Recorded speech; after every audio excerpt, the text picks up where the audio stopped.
तो अब हम डिस्कस करेंगे degree of freedom of molecule और गैस। देखिए डिग्री ऑफ फ्रीडम डिफाइन जो होती है, हम डिफाइन करते हैं, it is define as number of independent ways in which an atom और मॉलिक्यूल कैन ऑब्जर्व, रिलीज और स्टोर एनर्जी। तो देखिए कोई भी मॉलिक्यूल जो है वो किसी भी टाइप का मोशन करेगा तो वो एनर्जी कंज्यूम करता है। तो जितने भी मोशन वो करेगा, इंडिपेंडेंट मोशन जिसमें वो एनर्जी कंज्यूम करेगा, उसे हम डिग्री ऑफ फ्रीडम के अंदर काउंट करते हैं। जैसे फॉर एग्जांपल अगर हम कोई एक डायटोमिक गैस को अज्यूम करते हैं, तो डायटोमिक गैस जितने वेज में मोशन कर पाएगा उसे हम डिग्री ऑफ फ्रीडम में काउंट करेंगे। जैसे फॉर एग्जांपल इस मॉलिक्यूल के लिए इसका जो सेंटर ऑफ मास है वो ट्रांसलेटिव मोशन करने के लिए फ्री है, तो वो एक्स डायरेक्शन में ट्रांसलेटिव मोशन कर सकता है, वो वाई डायरेक्शन में ट्रांसलेटिव मोशन कर सकता है, वो जे डायरेक्शन में ट्रांसलेटिव मोशन कर सकता है। तो इसके अकॉर्डिंग इसके ट्रांसलेटिव मोशन जो होंगे वो 3 होंगे, तो डिग्री ऑफ फ्रीडम भी हम उस 3 काउंट कर सकते हैं, क्योंकि वो 3 डायरेक्शन में काइनेटिक एनर्जी जो है वो यूज़ करेगा। इसके अलावा अगर हम बात करें तो वो रोटेशन मोशन भी परफॉर्म कर सकता है about the centre of mass. ये जो सेंटर ऑफ मास के अबाउट है तो वो इस डायरेक्शन में रोटेशन मोशन परफॉर्म करेगा, जिसमें वो काइनेटिक एनर्जी कंज्यूम करेगा हाफ आई ओमेगा स्क्वायर। तो ये भी उसकी डिग्री ऑफ फ्रीडम में काउंट होगा। तो ट्रांसलेटरी मोशन उसमें डिग्री ऑफ फ्रीडम काउंट होंगे, रोटेशनल मोशन उसमें डिग्री ऑफ फ्रीडम काउंट होंगे। अच्छा, इसके अलावा एक और मोशन है जो पार्टिकल परफॉर्म करते हैं एट हाई टेम्परेचर। अगर मॉलिक्यूल की बात की जाए तो एट हाई टेम्परेचर वो वाइब्रेशन भी परफॉर्म करते हैं, यानी वो अपनी इक्विलिब्रियम पोजीशन के about to and fro motion करेंगे, और इस टू एंड फ्रो मोशन के अंदर भी वो एनर्जी कंज्यूम करते हैं जो डिग्री ऑफ फ्रीडम के अंदर काउंट होंगे। तो इस तरीके से हम डिग्री ऑफ फ्रीडम जो है वो 3 वे में एक्सप्लेन करते हैं। देखिए, तो 3 वे इन विच एटम और molecule consume energy. First is translation motion. Okay, first is translation motion. अभी ट्रांसलेशन मोशन जो है वो एक्स में हो सकता है, वाई में हो सकता है, जेड में हो सकता है, यानी आपके पास ट्रांसलेटिव मोशन के अकॉर्डिंग 3 डिग्री ऑफ फ्रीडम जो है वो पॉसिबल हो सकता है। सेकेंड है रोटेशनल मोशन। तो रोटेशन मोशन के अंदर वो रोटेशनल काइनेटिक एनर्जी कंज्यूम करेगा, और वो रोटेशन मोशन भी about X axis, about Y axis या अबाउट जेड एक्सिस हो सकता है। तो इस केस में भी डिग्री ऑफ फ्रीडम जो है वो 3 हो सकता है। Third one is vibration motion. तो वाइब्रेशन मोशन जो पार्टिकल करेगा तो उसमें अगर बात करें एनर्जी की, तो वाइब्रेशन मोशन के अंदर पोटेंशियल एनर्जी और काइनेटिक एनर्जी दोनों कंज्यूम होते हैं। तो वाइब्रेशन मोशन के अंदर हम 2 डिग्री ऑफ फ्रीडम जो है वो काउंट करेंगे। इस चीज़ को हम आगे और डिटेल में भी समझेंगे कि ये डिग्री ऑफ फ्रीडम जो है वो यहाँ पे 2 कैसे काउंट हुई है, तो इसकी डिटेल स्टडी हम आगे देखेंगे। तो अब हम इसमें बात करते हैं degree of freedom individual gases के लिए। जैसे सबसे पहले देखते हैं degree of freedom of monoatomic gas. तो मोनोएटॉमिक गैस के लिए डिग्री ऑफ फ्रीडम जो आएंगी, तो देखिए, तो मोनोएटॉमिक गैस जो है, जैसे बात करें हम जो भी नोबल गैसेस हैं जैसे हीलियम है ना, नियॉन, आर्गन, इनके अगर मोशन की बात करें तो ये जो मॉलिक्यूल है, मोनोएटॉमिक जो मॉलिक्यूल है, वो एक्स डायरेक्शन में मूव कर सकते हैं, वाई डायरेक्शन में मूव कर सकते हैं, जे डायरेक्शन में मूव कर सकते हैं। तो इनके अकॉर्डिंग इनकी डिग्री ऑफ फ्रीडम जो है वो 3 काउंट होती है। अब बात करते हैं रोटेशन के लिए। तो अगर इनकी रोटेशन की बात करें तो हमारे पास moment of inertia half I, sorry kinetic rotational kinetic energy half I omega square होती है, और यहाँ पे आई जो आएगा इसके लिए वो आपके पास आएगा 2/5 एम आर स्क्वायर। अब देखिए यहाँ पे इसके डायमेंशन की अगर बात करें, है ना, तो इसकी रेडियस जो है वो काफ़ी कम होगी, मास भी कम होगा, तो इसका मोमेंट ऑफ इनर्शिया जो है वो अप्रोक्सीमेट 0 होगा, यानी रोटेशनल काइनेटिक एनर्जी जो होगी वो नेग्लिजिबल होगी। वो रोटेट तो होगा पर वो एनर्जी नेग्लिजिबल होगी, तो हम इसमें रोटेशनल काइनेटिक एनर्जी जो है वो काउंट नहीं करते। तो इसलिए मोनोएटॉमिक गैस के लिए डिग्री ऑफ फ्रीडम जो होती है वो सिर्फ 3 होती है। तो number of degree of freedom is 3। 3 जो होंगी वो कौन सी होंगी, ट्रांसलेशन मोशन की वजह से। तो जो भी मोनोटोमिक गैसेस है उसकी डिग्री ऑफ फ्रीडम जो होगी वो 3 काउंट होगी। अच्छा, इसमें नेक्स्ट देखते हैं डायटोमिक गैस के तो लिए। Degree of freedom of diatomic gas like H2, O2, N2, तो इन गैसेस के लिए जो डिग्री ऑफ फ्रीडम जो होती है वो 5 आती है। देखिए कैसे, इन 5 के अंदर जो 3 डिग्री ऑफ फ्रीडम होती है वो होती है ट्रांसलेशनल काइनेटिक एनर्जी की वजह से, और 2 जो होती है वो रोटेशन की वजह से। देखिए यहाँ पे अगर हम एक डायटोमिक गैस H2 लेते हैं, तो H2 के लिए जो इसका सेंटर ऑफ मास होगा वो x डायरेक्शन में, y डायरेक्शन में और z डायरेक्शन के अंदर ट्रांसलेटरी मोशन कर सकता है। तो वो तीनों मोशन के अंदर जो काइनेटिक एनर्जी लेगा उसके अकॉर्डिंग हम तीन ट्रांसलेटरी डिग्री ऑफ फ्रीडम ले ली।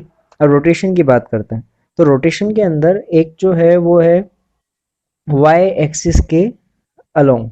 तो वाई एक्सिस के अलोंग जो है वो H2 का मॉलिक्यूल रोटेट हो सकता है। तो एक रोटेशनल काइनेटिक एनर्जी यहाँ पे यूज होगी, दूसरा जो है वो जेड में होगी। अच्छा, तीसरी जो है वो एक्स है, इसमें क्यों नहीं लिया गया? तो एक्स के अंदर बात करें तो यहाँ पे एक्सिस जो होती है, ये एक्सिस जो है वो दोनों एच मॉलिक्यूल से पास होकर जा रही है। और हमें पता है कि मोमेंट ऑफ इनर्शिया में जब हम बात करते हैं, तो अगर मास जो है वो उसी एक्सिस पे होगा तो मोमेंट ऑफ इनर्शिया जीरो आएगा, यानी उसका रोटेशन काइनेटिक एनर्जी इस एक्सिस पे अगर देखेंगे तो जीरो आएगा। यानी एक्स डायरेक्शन में जो रोटेशन काइनेटिक एनर्जी है वो हम कंसिडर नहीं करेंगे, यानी रोटेशन जो काइनेटिक एनर्जी आएगी वो 2 ही आएगी, यानी रोटेशनल डिग्री ऑफ फ्रीडम जो होगी वो 2 कंसिडर होगी। तो H2 के लिए नॉर्मल टेम्परेचर पे डिग्री ऑफ फ्रीडम 5 होती है। ओके, अब यहाँ पे बात करते हैं पॉली एटॉमिक गैसेस के लिए। पॉली एटॉमिक गैसेस के लिए डिग्री ऑफ फ्रीडम जैसे कि H2O हुआ, CO2, NH3 और बाकी भी है। तो इनके लिए डिग्री ऑफ फ्रीडम देखने के लिए पहले हमें देखना होता है कि वो किस टाइप के, मीन्स अगर आपके पास पॉली एटॉमिक गैस जो है वो लीनियर है, देखिए ये इस तरीके से, तो अगर वो लीनियर है उस कंडीशन पे, तो इसके 3 ट्रांसलेटरी डिग्री ऑफ फ्रीडम तो आएंगे, क्योंकि वो तीनों डायरेक्शन के अंदर फ्री मूव कर सकता है। तो डिग्री ऑफ फ्रीडम 3 ट्रांसलेटरी तो होंगे ही। अच्छा, रोटेशन की बात करें तो अगेन रोटेशन जो होगा वो वाई एक्सिस के अबाउट और जेड एक्सिस के अबाउट कंसिडर होगा। बट ये जो एक्सिस है, एक्स एक्सिस, इसके अबाउट अब रोटेशन जो होगा वो अगेन काउंट नहीं होगा, यानी रोटेशन जो आएंगे वो भी अब 2 आएंगे। तो टोटल डिग्री ऑफ फ्रीडम जो होगी लीनियर की कंडीशन में वो अब भी 5 ही होंगे। केस थोड़ा चेंज होता है जब आपके पास मॉलिक्यूल जो है वो लीनियर नहीं होता। तो अगर आपके पास पॉलीएटॉमिक गैस में लीनियर नहीं है तो उस कंडीशन में डिग्री ऑफ फ्रीडम देखिए। तो अगर नॉन लीनियर की बात करेंगे तो 3 ट्रांसलेटरी मोशन जो है वो होंगे जो पॉसिबल है। तो यहाँ पे 3 जो है वो translatory degree of freedom consider होगी। अच्छा, रोटेशन अब यहाँ पे अगर नॉन लीनियर है तो उसमें एक्स वाला डिग्री ऑफ फ्रीडम जो है रोटेशन वाला वो भी अब कंसिडर हो पाएगा। तो टोटल रोटेशन जो होंगे अब 3 होंगे, एक्स वाई और जेड के लिए। तो total degree of freedom normal temperature पे जो पॉलीएटॉमिक गैस है जो नॉन लीनियर है उसके लिए डिग्री ऑफ फ्रीडम 6 कंसिडर की जाएगी। ओके, अब देखिए यहाँ तक जो हमने बात की वो सारी नॉर्मल टेम्परेचर पे बात की। डिग्री ऑफ फ्रीडम जो है वो एब्सोल्यूट टेम्परेचर पे भी डिपेंड करती है। जब हम टेम्परेचर की बात करते हैं तो हाई टेम्परेचर पे उसके वाइब्रेशंस भी होते हैं जो यहाँ पे डिग्री ऑफ फ्रीडम को अफेक्ट करते हैं। ये degree of freedom depends on absolute temperature of gas. Okay, तो अगर हम बात करें H2 गैस के लिए, तो H2 गैस के लिए बात करें तो hydrogen gas have vibrational kinetic energy where contribute 2 degree of freedom. Normal temperature में हमने देखा डिग्री ऑफ फ्रीडम जो थी H2 की वो हमने 5 ली थी, बट हाई टेम्परेचर पे होगा क्या, वो वाइब्रेशन करना स्टार्ट कर देगा। तो यहाँ पे हम देखते हैं, तो where contribute two degree of freedom which correspondent to kinetic energy and potential energy associated with vibration along the bond. तो ये जो H2 है वो यहाँ पर वाइब्रेट करेगा, ये स्प्रिंग की तरह बिहेव करेगा और ये अपनी मीन पोजिशन के about to and fro motion कर पाएंगे हाई टेम्परेचर पे। तो यहाँ पे रोटी सॉरी पोटेंशियल एनर्जी और काइनेटिक सॉरी काइनेटिक एनर्जी और पोटेंशियल एनर्जी के अकॉर्डिंग 2 और डिग्री ऑफ फ्रीडम कंसीडर हो जाएंगे। तो टोटल डिग्री ऑफ फ्रीडम यहाँ पे हम 7 लेंगे। तो देखिए यहाँ पे, तो H2 गैस के लिए बात करेंगे ना, तो यहाँ पे टेम्परेचर के अकॉर्डिंग डिग्री ऑफ फ्रीडम अलग अलग आएंगी। जब हम बात करेंगे लो टेम्परेचर पे, यानी अगर टेम्परेचर जो है वो 250 केल्विन से कम है, तो वहाँ पे H2 मॉलिक्यूल जो है वो एक मोनो एटॉमिक गैस की तरह बिहेव करेगा, यानी उसकी डिग्री ऑफ फ्रीडम 3 आएगी, यहाँ पे रोटेशन नहीं लेते। अगर टेम्परेचर जो है वो 250 से 750 है तब, तो उस केस में डिग्री ऑफ फ्रीडम 5 होगी जो हमने देखा था। और अगर आपके पास टेम्परेचर जो है वो हाई है, यानी 750 केल्विन से भी ज़्यादा है, तो उस कंडीशन पे दो दो डिग्री ऑफ फ्रीडम और प्लस हो जाएगी, यानी हाई टेम्परेचर पे डिग्री ऑफ फ्रीडम 7 हो जाएगी। तो ये चीज़ ध्यान रखना है, हाई टेम्परेचर पे vibrational degree of freedom consider होती है और उसमें हम +2 कर देते हैं, बट वो सिर्फ हाई टेम्परेचर पे, ये ध्यान रखिएगा। अगर क्वेश्चन के अंदर मेंशन नहीं किया गया कि टेम्परेचर हाई है या टेम्परेचर मेंशन ही नहीं किया गया, तो उस कंडीशन में वाइब्रेशनल डिग्री ऑफ फ्रीडम नहीं लेनी है। कहा है कि नॉर्मल टेम्परेचर है या टेम्परेचर मेंशन ही नहीं किया, तो हमें नॉर्मल रोटेशनल और ट्रांसलेटरी डिग्री ऑफ फ्रीडम को ही कंसिडर करना होगा। ओके, तो अब डिग्री ऑफ फ्रीडम से रिलेटेड कुछ इंपॉर्टेंट पॉइंट्स पे डिस्कशन करते हैं। पहला point, degree of freedom of molecule in solid at any temperature is 6, है ना। एनी टेम्परेचर मीन्स हम 0 केल्विन से ऊपर की बात कर रहे हैं। तो 0 केल्विन से ऊपर अगर किसी मॉलिक्यूल की बात करते हैं तो वो थर्मल एनर्जी रखता है, जिसकी वजह से वो मूव कर सकता है। बट सॉलिड के अंदर मॉलिक्यूल जो होता है वो फ्री मूवमेंट नहीं कर सकता, यानी वो ट्रांसलेटिव मोशन नहीं करेगा, वो रोटेट नहीं हो पाएगा, तो रोटेशन मोशन नहीं कर पाएगा, यानी वो डिग्री ऑफ फ्रीडम यहाँ पे कंसिडर नहीं हो पाएंगे। बट हमें पता है सॉलिड के अंदर मॉलिक्यूल जो होता है वो अदर मॉलिक्यूल से घिरा हुआ होता है। जैसे फॉर एग्जांपल ये मॉलिक्यूल की बात करें अगर, तो वो अपने आसपास जो है वो अदर मॉलिक्यूल से सराउंडेड होता है। यानी इस कंडीशन में देखें तो एक्स डायरेक्शन में वाइब्रेशन मोशन कर सकता है, वो वाई डायरेक्शन में वाइब्रेशन मोशन कर सकता है, और जे डायरेक्शन में भी वाइब्रेशन मोशन कर सकता है। यानी 2 डिग्री ऑफ फ्रीडम जो है वाइब्रेशन के अंदर हम 2 कंसिडर करते हैं। तो 2 डिग्री ऑफ फ्रीडम एक्स के लिए, 2 डिग्री ऑफ फ्रीडम वाई के लिए, और 2 डिग्री ऑफ फ्रीडम जेड के लिए, है ना। तो टोटल डिग्री ऑफ फ्रीडम जो सॉलिड के लिए मॉलिक्यूल की आएगी वो आएगी आपके पास 6। ओके, तो सॉलिड के अंदर मॉलिक्यूल की जो डिग्री ऑफ फ्रीडम है वो 6 कंसिडर होती है। अच्छा, सेकेंड पॉइंट देखते हैं। Effective degree of freedom for mixture of gas वो होती है F equal to N1 F1 plus N2 F2 plus up to N1 plus N2 plus N। देखिए इसको समझिए, कंसिडर कीजिए कि 2 गैस के लिए हम लेते हैं कि एक बॉक्स है जिसके अंदर हमने 2 गैस लिए, N1 मोल एक गैस के लिए जिसके लिए डिग्री ऑफ फ्रीडम F1 है, और दूसरी गैस जिसके लिए नंबर ऑफ मोल N2 है और डिग्री ऑफ फ्रीडम F2 है। तो उस गैस के लिए इफेक्टिव डिग्री ऑफ फ्रीडम जो होगा वो क्या होगा, वो होगा यहाँ पे N1 into F1 plus N2 into F2 upon N1 plus N2। Okay, तो यहाँ पे ये इफेक्टिव डिग्री ऑफ फ्रीडम होगा। वैसे अगर 3 गैस होंगे तो ये अप टू 3 तक जाएगा। तो एक जनरल फॉर्म में अगर इसे लिखा जाए तो ऐसे लिख सकते हैं, degree of freedom effective will be equal to sigma of Ni Fi upon sigma Ni। Okay, और यहाँ पे i जो होगा वो अप टू n होगा, 2 3 4 जो भी होगा उसके अकॉर्डिंग। ठीक है, तो ये सेकेंड पॉइंट हुआ।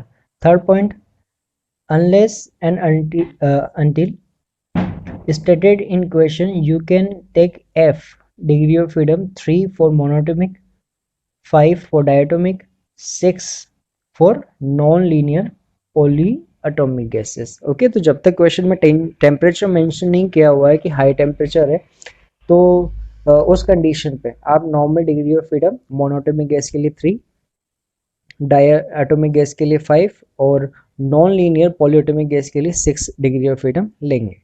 ओके, फोर्थ पॉइंट ये इंपॉर्टेंट है, व्हेन डायटोमिक और polyatomic gas dissociated into atom it behave as a monoatomic gas whose degree of freedom are changed accordingly। Means अगर आपके पास एक डायटोमिक गैस है, तो डायटोमिक गैस के लिए डिग्री ऑफ फ्रीडम जो होती है वो 5 होती है। पर अगर इसको डिसोसिएट कर दिया जाए तो आपके पास दो मोनोएटॉमिक मॉलिक्यूल मिलेंगे ना, तो दो अलग अलग एटम मिलेंगे जिनके लिए डिग्री ऑफ फ्रीडम जो होगी वो 3 होगी, है ना। अब इसमें एक चीज याद रखिएगा, नंबर ऑफ मोल्स का। अज्यूम कीजिए कि आपके पास पहले नंबर ऑफ मोल जो थे n थे, यानी पहले डायटोमिक गैस के नंबर ऑफ मोल्स n थे, जिसको आपने डिसोशिएट किया। तो अब आपके पास टोटल नंबर ऑफ मोल्स जो होंगे वो डबल हो जाएंगे, यानी अब आपके पास नंबर ऑफ मोल जो होंगे वो 2n होंगे फाइनल कंडीशन में जब उसे डिसोशिएट कर दिया। तो ये वाला पॉइंट जो है हमें ध्यान रखना है कि डिग्री ऑफ फ्रीडम जो होगी वो चेंज हो जाएगी अगर उसे डिसोशिएट करेंगे तो, और दूसरा कि नंबर ऑफ मोल जो होगा वो भी चेंज हो जाएंगे। वैसे ही अगर आपके पास ट्राई एटॉमिक होता तो उस कंडीशन में भी डिग्री ऑफ फ्रीडम चेंज होती, और नंबर ऑफ मोल जो है अगर सभी इंडिविजुअल कन्वर्ट हुए हैं तो नंबर ऑफ मोल 3 टाइम हो जाएंगे।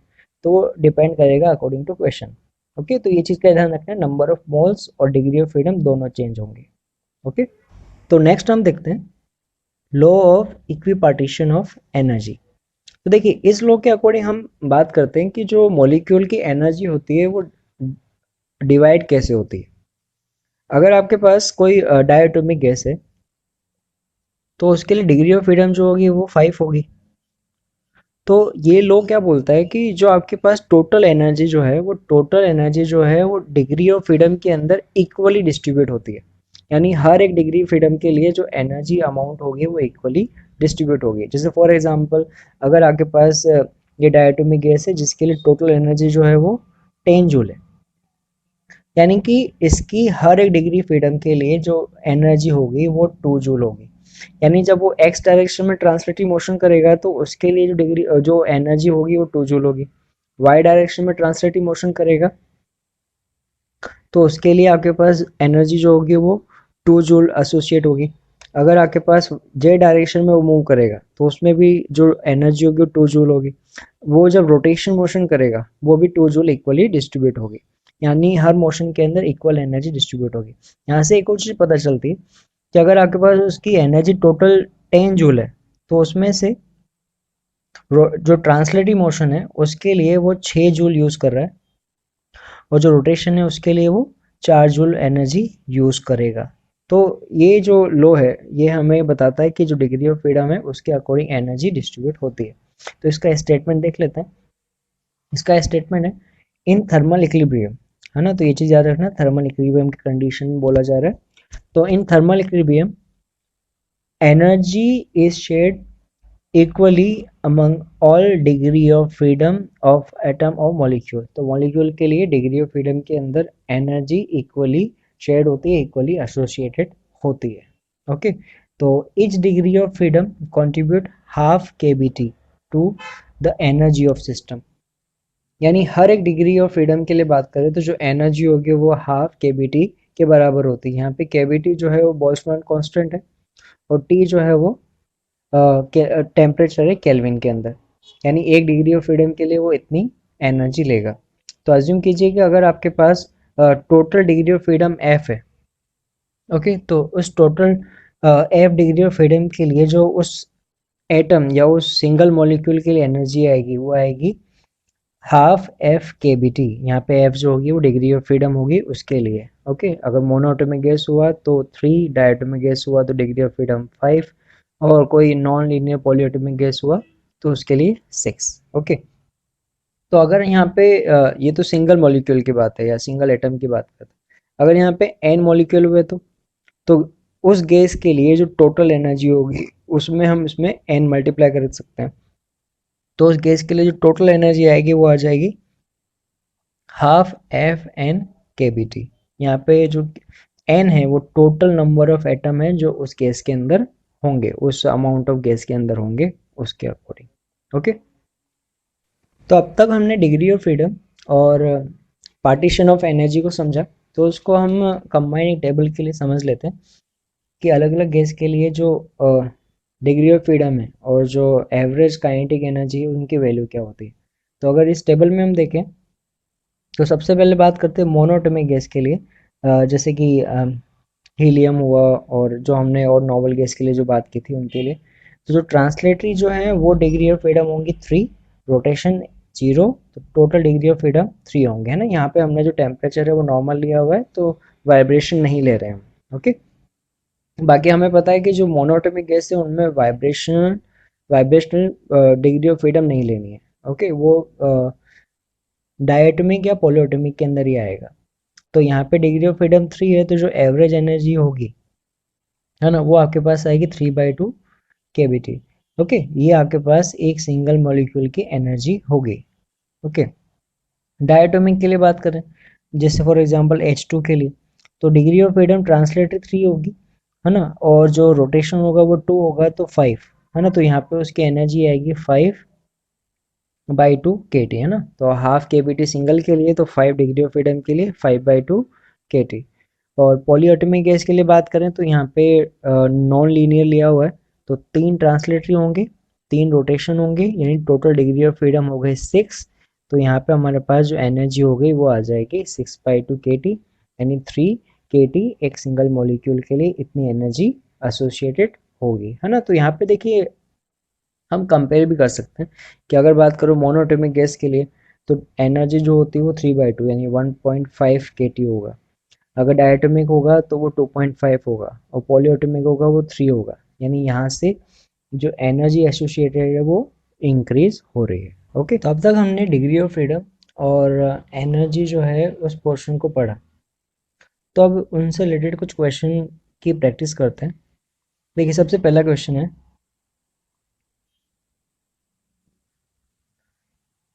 एन HCl मॉलिक्यूल, है ना। HCl यहाँ पे जो ये गैस है वो डायटोमिक है ना, HCl has rotational, translational and vibrational motion.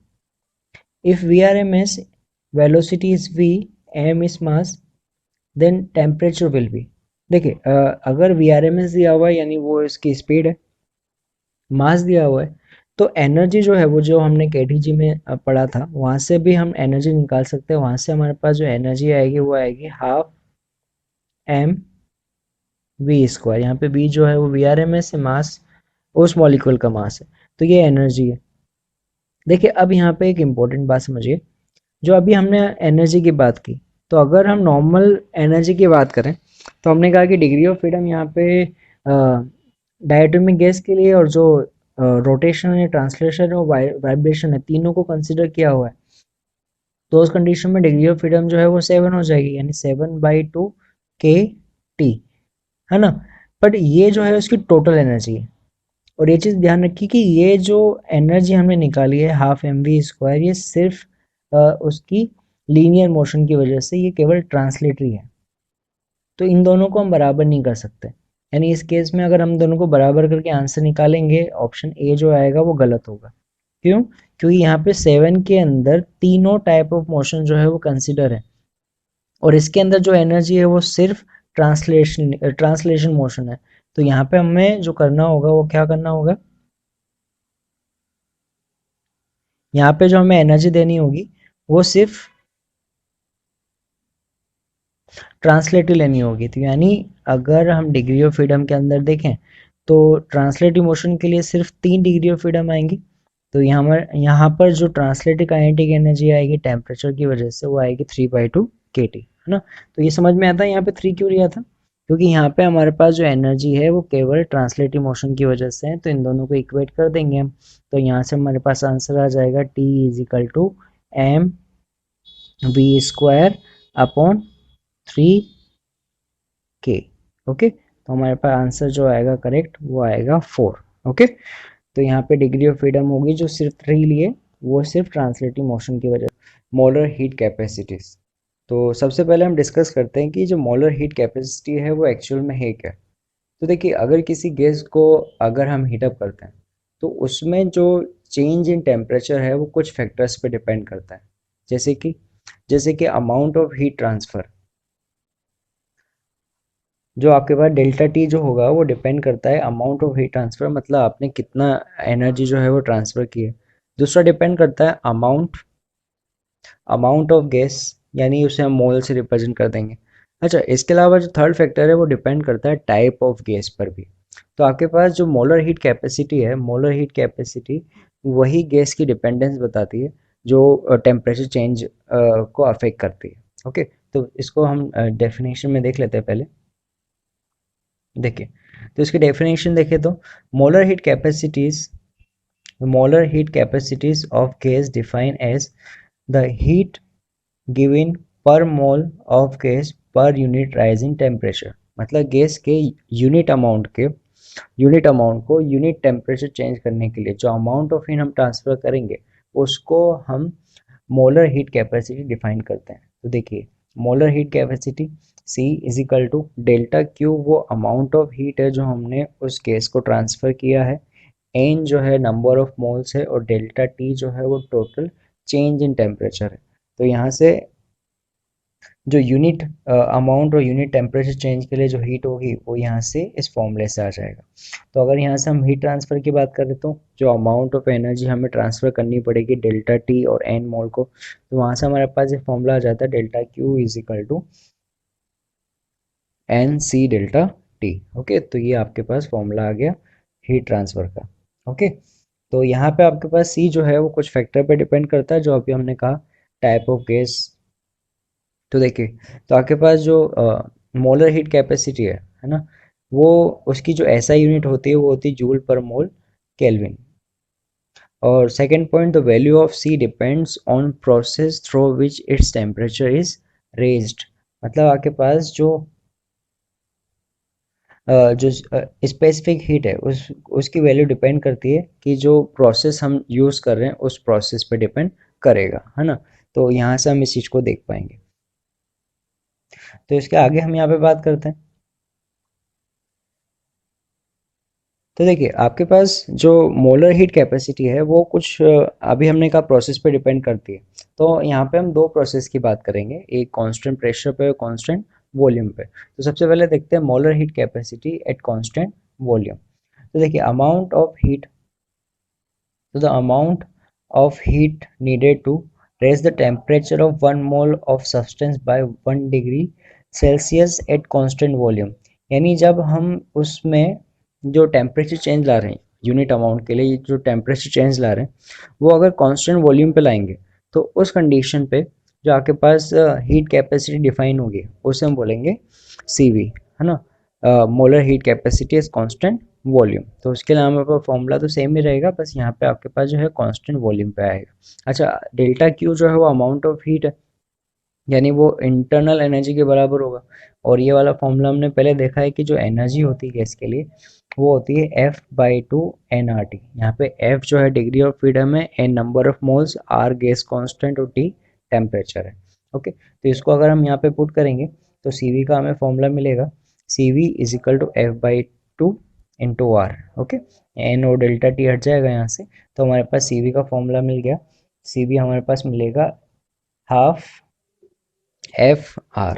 Okay, similar हमारे पास मोलर हीट कैपेसिटी आती है कांस्टेंट प्रेशर, यानी सेम चीज़ है, जो अमाउंट ऑफ हीट जो रिक्वायर्ड होगी कांस्टेंट प्रेशर पे यूनिट टेम्परेचर चेंज और यूनिट मोल के लिए उसे हम बोलेंगे CP। Okay, the amount of heat needed to raise the temperature of okay the raised temperature of 1 mole of substance by 1 degree Celsius at constant pressure is called CP। Okay, तो CP का जो formula आएगा, देखिए उसके फॉर्मूले के लिए पहले एक चीज़ ये है, ये फॉर्मूला ऐसे बोलते हैं मेयर्स फॉर्मूला, यानी CP माइनस CV जो है उनका डिफरेंस कांस्टेंट होता है और गैस कांस्टेंट के बराबर होता है। तो वहाँ से हम देखें तो CP इज इक्वल टू हमें मिलेगा CV प्लस R। अब देखिए, CV का फॉर्मूला हमने यहाँ ऊपर निकाला हुआ है, इसको हम यहाँ पे पुट कर सकते हैं, तो वहाँ पे हमारे पास CV की वैल्यू आ जाएगी। तो देखिए, वो वैल्यू हमने यहाँ पे पुट की इधर। ओके, तो CV की वैल्यू जो है वो F/2 R plus R common निकाला, जहाँ पे हमारे पास फॉर्मूला मिल गया half F+1 in bracket into R. तो हमें ये दो फॉर्मूले जो है वो याद रखने CP एंड CV के लिए। CV का जो फॉर्मूला आएगा डिग्री ऑफ फ्रीडम की फॉर्म में वो आएगा F/2 इंटू आर, और जो CP की वैल्यू आएगी वो आएगी F/2+1 इंटू आर। ओके, तो यहाँ से हम देख रहे हैं डिग्री ऑफ फ्रीडम जो है अलग अलग गैस के लिए अलग अलग आएगी, तो CP एंड CV की वैल्यू भी अलग अलग आएगी। ओके, तो अभी हमने डिस्कस किया CP एंड CV के बारे में। CP specific heat at constant pressure and CV specific heat at constant volume। Adiabatic constant पे डिस्कस करते हैं। तो एडियाबेटिक कांस्टेंट जो है वो गामा से रिप्रेजेंट होता है and that is ratio of CP and CV. तो gamma is equal to C P upon C V is defined as adiabatic constant. Okay, तो ये जो रेशियो आएगा वो डायमेंशनलेस आएगा, उसकी कोई यूनिट नहीं होगी और एक न्यूमेरिकल वैल्यू आएगी। तो C P and C V के फॉर्मूले हमने लास्ट सेक्शन में देखे हैं। तो सी वी जो है वो हमने पढ़ा था, वो था हाफ एफ आर, और जो सी पी हमने पढ़ा था वो आया था half F plus one in bracket into R. तो यहाँ पे C P and C V की वैल्यू जो है वो हमने यहाँ रखी। तो अगर यहाँ देखें तो देखिए आर और इसे हम सॉल्व करेंगे तो हमारे पास जो सॉल्यूशन है वो ये आ जाएगा, gamma is equal to one plus F two by F. तो ये रिलेशन है एडियाबेटिक कांस्टेंट और डिग्री ऑफ फ्रीडम के बीच में। एक रिलेशन हमें ये याद रखना है, gamma is equal to one plus two by F. Okay, अब देखिए उसको रीअरेंज भी हम कर सकते हैं, जैसे कि इसको हम ऐसे लिख सकते हैं two by F is equal to gamma minus one, या इसको ऐसे लिखा जा सकता है कि one by F is equal to gamma minus one by two. अब देखिए ये रिलेशन जो है वो हमें काम आएगा C P and C V को गामा की फॉर्म में कन्वर्ट करने के लिए। देखिए C P and C V के अंदर एफ बाई टू और एफ बाई टू आ रहा है।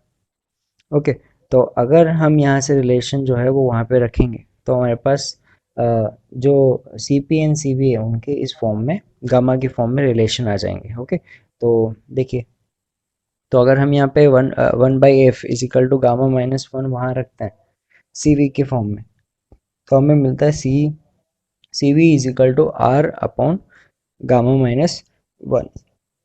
तो एक फॉर्मूला हमें ये मिला जो याद रखना है। वैसा रिलेशन सी पी की फॉर्म में भी आएगा, तो C P is equal to gamma into R upon gamma minus one. Third formula जो हमें याद रखना है वो ये वाला है। ओके, तो एक तो gamma plus gamma is equal to one plus two by F, जिसको रीअरेंज करके हम ये फॉर्मूला भी निकाल सकते हैं, और सी वी का formula R upon gamma minus one, और सी पी का formula gamma R upon gamma minus one. ये तीन फॉर्मूला हमें याद रखने हैं। ओके, तो यहाँ पे अगर बात करें एडियाबेटिक कांस्टेंट में, तो इस रिलेटेड कुछ पॉइंट देख लेते हैं। देखिए C P minus C V is equal to R होता है, जो एक पॉजिटिव कांस्टेंट है। इसका मतलब सी पी जो होता है वो सी वी से ज़्यादा होता है हमेशा। ऐसा क्यों होता है उसे हम थर्मोडाइनमिक्स में और डिटेल में समझेंगे, पर अभी याद रखना है कि जो सी पी की वैल्यू होती है वो सी वी से ज़्यादा होती है। सेकेंड पॉइंट, तो अगर आपके पास C P is greater than C V है, तो C P over C V जो इसका जो रेशियो आएगा उसमें सी पी ज़्यादा है, तो गामा की वैल्यू जो होगी वो हमेशा एक से ज़्यादा होगी। तो सेकेंड पॉइंट यही है कि आपके पास जो एडियाबेटिक कांस्टेंट की बात करते हैं, तो एडियाबेटिक कांस्टेंट के लिए एडियाबेटिक कांस्टेंट की जो वैल्यू होगी वो हमेशा एक से ज़्यादा होगी। अच्छा, थर्ड पॉइंट कि एडियाबेटिक कांस्टेंट जो है वो डिपेंड करता है टाइप ऑफ गैसेस पे। द टाइप ऑफ गैसेस मतलब मोनोएटॉमिक गैस या डायटोमिक गैस या पॉलीएटॉमिक गैस, इन गैसेस के लिए जो गामा की वैल्यू है वो अलग अलग आएगी। तो इनकी वैल्यू जो है C P C V and gamma, इनकी वैल्यू अलग अलग गैस के लिए अलग अलग होती है। ओके, तो हमें ये फॉर्मूले जो है वो याद रखना है। तो अभी हमने C P C V and gamma पर डिस्कशन किया और उनके फॉर्मूले देखें। तो अगर हमें डिग्री ऑफ फ्रीडम पता है तो हम अलग अलग गैसेस के लिए उनकी वैल्यूज़ निकाल सकते हैं। तो देखिए, सबसे पहले हम बात करते हैं मोनोएटॉमिक गैसेस के लिए, जिनमें डिग्री ऑफ फ्रीडम जो है वो 3 होती है, जो हमने पहले पढ़ा हुआ है। तो डिग्री ऑफ फ्रीडम अगर 3 है तो देखिए सी वी की वैल्यू जो मिलेगी वो मिलेगी 3/2 इंटू आर, और सी पी की वैल्यू 5/2 इंटू आर, है ना। डिग्री ऑफ फ्रीडम का फॉर्मूला हमने वहाँ देखा था। तो सी पी के लिए आया था F plus two upon two into R. तो वहाँ से हम देखेंगे तो ये C P and C V की वैल्यू आई। अगर इनका रेशियो लेंगे तो हमें सी पी की वैल्यू मिलेगी 5/3 यानी 1.67। तो एक मोनोटोमिक गैस के लिए सी पी सी वी और गामा इनकी वैल्यू ये मिलेंगी। ओके, नेक्स्ट बात करते हैं तो फोर डायटोमिक गैसेस के लिए। तो डायटोमिक गैसेस के लिए डिग्री ऑफ फ्रीडम जो हमने देखा था वो थी 5। तो जहाँ पर हमारे पास एफ है वहाँ पे वो वैल्यू 5 पुट कर देता है, तो वहाँ पे हमें सी वी जो मिलेगा वो मिलेगा 5/2 इंटू आर, और सी पी जो मिलेगा वो मिलेगा 5+2/2 इंटू आर, यानी 7/2 इंटू आर। और अगर बात करें कि एडियाबेटिक कांस्टेंट के लिए, तो C P upon C V gamma जो हमें मिलेगा वो मिलेगा 7/5 यानी 1.4। ये हमारे पास डायटोमिक गैसेस के लिए। अच्छा, तो अगर बात करें पॉलीएटॉमिक या ट्राइएटॉमिक गैसेस जो नॉन लीनियर है, उनके लिए डिग्री ऑफ फ्रीडम जो थी वो 6 थी। तो अगर हम यहाँ पे वैल्यू जो है वो 6 रखेंगे तो हमें C P and C V की वैल्यू देखो क्या मिलेगी। सी बी हमें मिलेगा 3R, 6/2 × R। और जो सी वी मिलेगा, सी पी जो मिलेगा वो मिलेगा हमें 6 + 2/2 यानी 4 × R। ओके, देखिए, और यहाँ पे अगर इनका रेशियो निकालेंगे वो आएगा 4/3 यानी 1.33। देखिए, अब यहाँ पे एक चीज़ देखते हैं, ये है मोनोएटॉमिक, ये डायटोमिक और ये पॉलीएटॉमिक गैसेस के लिए। तो इनके लिए C P C V and gamma, उनकी वैल्यू जो है वो चेंज हो रही है। तो अगर यहाँ से हम देखें कि सी वी की वैल्यू, तो सी वी की वैल्यू अगर देखा जाए तो मोनोएटॉमिक गैस के लिए कम है, डायटोमिक गैस के लिए फिर ज़्यादा है, बड़ी है, और पॉलीएटॉमिक गैस के लिए फिर बड़ी है। सी पी की वैल्यू भी देखें तो ये 5/2 है, फिर 7/2 हुई और फिर 4R हुई।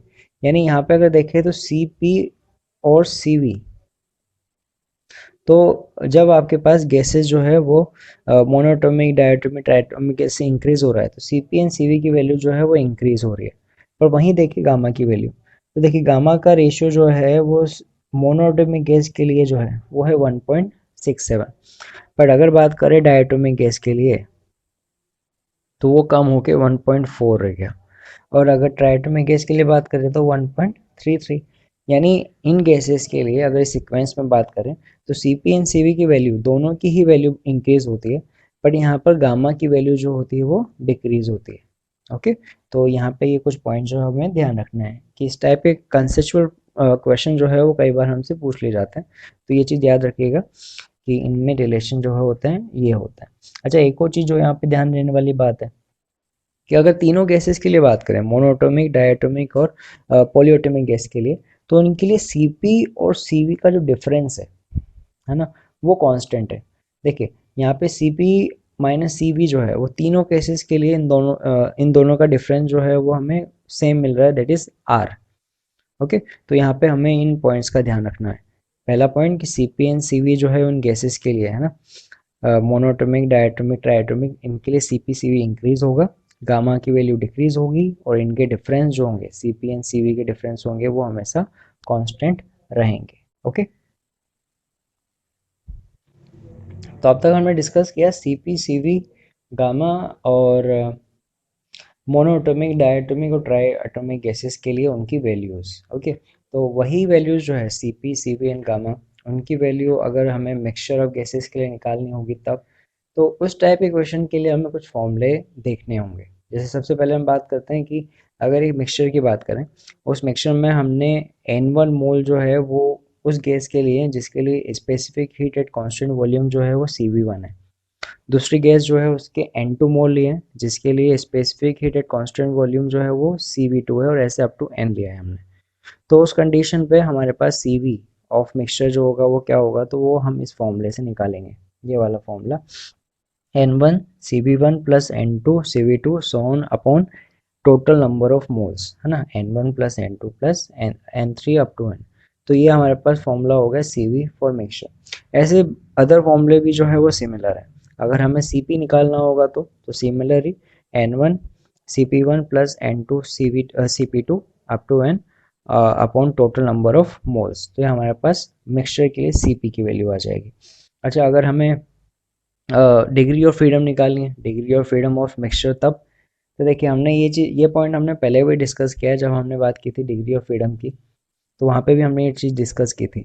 तो अगर मिक्सचर के लिए डिग्री ऑफ फ्रीडम अगर हमें निकालना होगा तो वो यहाँ से आएगा N1 F1 plus N2 F2 plus up to N upon total number of moles. Okay, तो यहाँ पे degree of freedom for mixture आ जाएगी। अच्छा, नेक्स्ट जो है वो हमारे पास गामा की वैल्यू है। पर एक चीज़ ध्यान रखना, गामा जो है वो इस फॉर्मूले से नहीं आता कि अगर आप करो कि N1 gamma 1 plus N2 gamma 2 up to N upon total number of moles, तो ये चीज़ याद रखनी है कि जो गामा है, गामा इस फॉर्मूले से नहीं निकाला जाता, ये चीज़ गलत है। ओके, तो इसके लिए फॉर्मूला क्या होगा, तो हमें इसके लिए कोई अलग सोचने वाली बात नहीं, हमें पता है कि गामा जो है वो रेशियो होता है Cp एंड Cv का। तो अगर हमें गामा फॉर मिक्सचर निकालना है तो एक रिलेशन तो हमें यहाँ से आएगा कि इन दोनों का रेशियो हम निकाल दें, तो वहाँ से ही पे आ जाएगा। देखिए, गामा ऑफ मिक्सचर जो आएगा, एक तो है कि गामा ऑफ मिक्सचर जो है वो यहाँ से भी मिलेगा, डिग्री ऑफ फ्रीडम से। तो ये फॉर्मूला हमने पढ़ा था 1+2/f डिग्री ऑफ फ्रीडम। तो इसके दो फॉर्मूले हमें यूज़ करने होंगे। अगर हमें गामा ऑफ मिक्सचर निकालना होगा तो पहले हमें degree of freedom of mixture पता होना चाहिए, या C P and C V for mixture जो है वो पता होना चाहिए। इन दोनों में से कोई भी फॉर्मूला यूज़ करके हम आंसर निकाल सकते हैं। अच्छा, इस फॉर्मूले को हम थोड़ा और सॉल्व कर सकते हैं। हमें पता है कि जो सी पी जो है वो यहाँ पे होगा, वो होगा C P is equal to, वो होगा सी वी प्लस आर। तो इसको अगर हम यहाँ पे रखेंगे तो सॉल्व करने पे हमें एक नया फॉर्मूला मिलेगा, वो होगा gamma is equal to, gamma for mixture is equal to 1+r/cv of mixture. Okay, तो हमारे पास एक ये वाला फॉर्मूला भी आ जाएगा। तो इस सेक्शन के अंदर मोस्ट ऑफ जो है वो हमें फॉर्मूले स्टडी करने हैं और ये सारे फॉर्मूले याद करने हैं। ये सारे फॉर्मूले जो है वो हमें इस सेक्शन में, और इसके अलावा जब हम थर्मोडायनेमिक्स पढ़ेंगे तो वहाँ पे हमें ये फॉर्मूले जो है वो हेल्प करेंगे। तो ये सारे फॉर्मूले हमें याद होने चाहिए। तो अब तक हमने स्पेसिफिक हीट जो है उसके बारे में स्टडी किए, और हमने एडियाबैटिक कांस्टेंट देखा है, और इसके अलावा हमने मिक्सचर्स के लिए फॉर्मूले भी देख लिए। अब हम बात करेंगे इंटरनल एनर्जी की। देखिए, अगर बात करें यहाँ पे सिस्टम के लिए, तो इंटरनल एनर्जी वो होती है जो सिस्टम के अंदर टोटल उसकी एनर्जी जो वो कंटेन करता है वो, यानी अगर सिस्टम में अंदर बात करें तो वो एनर्जी होगी काइनेटिक एनर्जी और पोटेंशियल एनर्जी। तो the internal energy of system is the sum of kinetic and potential energy. The internal energy of system is the sum of kinetic and potential energies of molecule of the system. तो अगर यहाँ पे हम internal energy को U से denote करें और T temperature है और V वॉल्यूम है, तो सिस्टम के लिए जो इंटरनल एनर्जी है that will B function of temperature and volume, यानी उस सिस्टम के लिए जो इंटरनल एनर्जी होगी वो टेम्परेचर और वॉल्यूम पे डिपेंड करेगी। पर यहाँ पे हम बात कर रहे हैं आइडियल गैस के लिए। हमने कहा था केटीजी के लिए कि केटीजी में हमने अजम्पशन माना था कि जो मॉलिक्यूल हैं उनके बीच में इंटर एटॉमिक फोर्सेस नहीं होते, यानी उसकी वजह से उनकी पोटेंशियल एनर्जी जीरो होती है। तो जब हम बात करेंगे आइडियल गैस के लिए, तो आइडियल गैसेस के लिए जो पोटेंशियल एनर्जी होगी वो जीरो लेंगे, यानी कि total internal energy that will be equal to total kinetic energy. देखिए, तो in case of ideal gas interatomic force is zero, hence potential energy is zero. In this case, the internal energy is only due to kinetic energy, which depends on absolute temperature of gas. यानी यहाँ इस case के लिए internal energy that will be function of only temperature, यानी internal energy से temperature पे depend करेगी, इसके अलावा अदर किसी भी फैक्टर पे internal energy डिपेंड नहीं करेगा फॉर आइडियल गैस। ओके, तो यहाँ पे internal energy is totally function of temperature. तो यहाँ पे अगर इंटरनल एनर्जी हमने समझी तो उसके बाद हम बात करते हैं इसके फॉर्मूले की। तो देखिए, किसी भी प्रोसेस में अगर बात करें तो हम ये डिफाइन करते हैं कि कांस्टेंट वॉल्यूम पे। देखिए, हमने यहाँ पे बात की है ना कि आपके पास जो यू है that is function of temperature, तो वॉल्यूम जो है उसमें कोई चेंज नहीं है। तो अगर एक सिस्टम में बात करें जो कांस्टेंट वॉल्यूम पे जो अमाउंट ऑफ एनर्जी हम ट्रांसफर करते हैं that is equal to internal energy of system, यानी यहाँ पर कांस्टेंट वॉल्यूम पे जो हम हीट सप्लाई करेंगे that will be equal to N C V delta T, that is internal energy. और हमने यहाँ पे सी वी जो है उसका फॉर्मूला भी लास्ट सेक्शन में देखा। सी वी था हमारे पास F/2 इंटू आर। तो अगर इसको हम यहाँ पे रखेंगे तो इंटरनल एनर्जी का हमें फॉर्मूला एक डिग्री ऑफ फ्रीडम की फॉर्म में मिल जाएगा, वो होगा हाफ F/n/RT। ओके, तो यहाँ पे ये जो दो फॉर्मूले वो याद रखना है। उसमें एक पॉइंट जो है वो याद रखना है N C V delta T. यहाँ पे सी वी जो है वो कांस्टेंट वॉल्यूम पे हीट, स्पेसिफिक हीट है कांस्टेंट वॉल्यूम पे। तो कोई भी प्रोसेस हो, इतना याद रखना है कि जो इंटरनल एनर्जी का जो फॉर्मूला है वो सभी केसेस के लिए, चाहे वो प्रोसेस की बात की जाए कि वो कांस्टेंट प्रेशर है या कांस्टेंट वॉल्यूम है या एडियाबैटिक या कोई भी प्रोसेस है, उन सभी प्रोसेस के लिए जब अगर बात की जाएगी इंटरनल एनर्जी की तो उसमें formula N C V delta T ही लिया जाएगा। N C V delta T का मतलब इंटरनल एनर्जी के लिए ये नहीं है कि कांस्टेंट वॉल्यूम के लिए है। मतलब कांस्टेंट वॉल्यूम प्रोसेस के लिए ही है, बाकी सभी प्रोसेस के लिए जो इंटरनल एनर्जी का फॉर्मूला होगा वो यही लिया जाएगा, इस चीज़ का ध्यान रखना। ओके, तो हमारे पास ये फॉर्मूला और ये फॉर्मूला ध्यान रखना है। तो इससे रिलेटेड कुछ पॉइंट्स हम देख लेते हैं। तो उसमें देखो, सबसे पहला, internal energy of system can be change by heating the system और बाय डूइंग वर्क डन। तो इंटरनल एनर्जी किसी भी सिस्टम की होगी, वो चेंज होती है। उसमें दो तरीके हैं, या तो हम उस सिस्टम को हीट एक्सचेंज करें, यानी उस सिस्टम के अंदर या तो हीट दें या हीट उससे लें।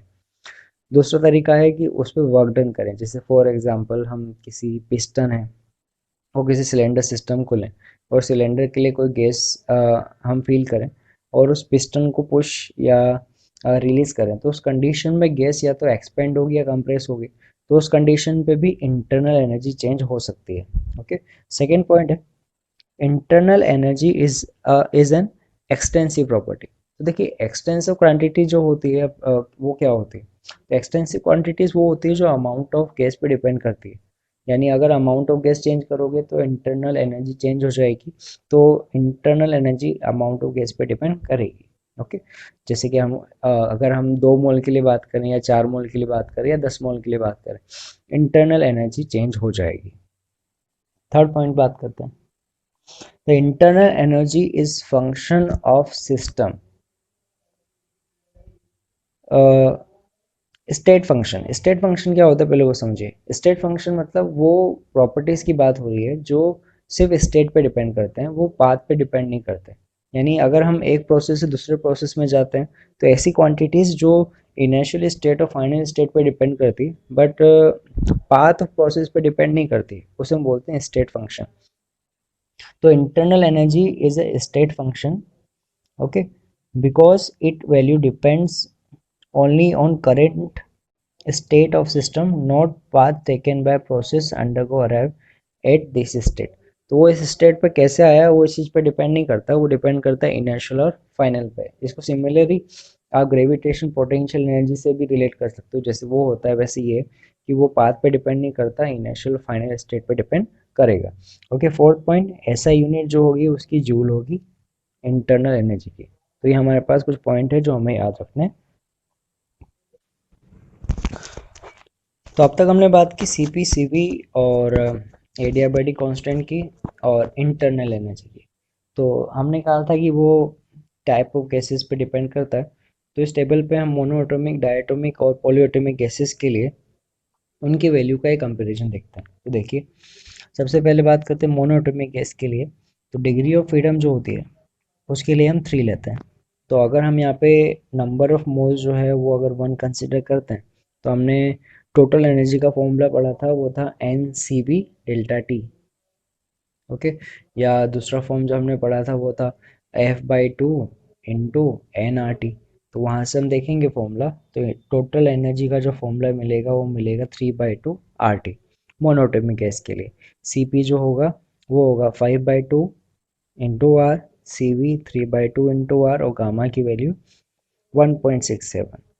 डायटोमिक गैस के लिए बात करेंगे तो डिग्री ऑफ फ्रीडम जो होगी वो 5 होगी, टोटल एनर्जी जो होगी 5/2 इंटू आर, है ना, डिग्री ऑफ फ्रीडम एफ है की वैल्यू 5 है, और सी पी की वैल्यू 7/2 आर और सी वी की वैल्यू 5/2 इंटू आर, और इनका रेशियो 1.4। अगर पोलोटोमिक गैस की बात करें तो इसकी वैल्यू 6, टोटल एनर्जी 3 RT।